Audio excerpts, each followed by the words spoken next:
अजित अनंतराव पवार यांचा जन्म 22 जुलै 1959 देवळाली प्रवरा अहमदनगर सध्याच्या अहिल्यानगर जिल्ह्यातील देवळाली प्रवरा या ठिकाणी झाला आणि त्यांचं उच्च शिक्षण B.Com पर्यंत पुणे विद्यापीठामध्ये झालेलं आहे आणि अतिशय धडाडीचा माणूस.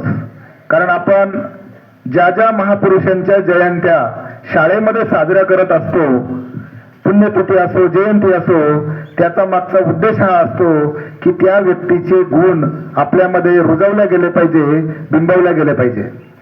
अजितदादांचं जर आपण बोललो तर 1991 ला सर्वप्रथम ते बारामती लोकसभा मतदारसंघामधून लोकसभेवरती खासदार म्हणून निवडून गेले.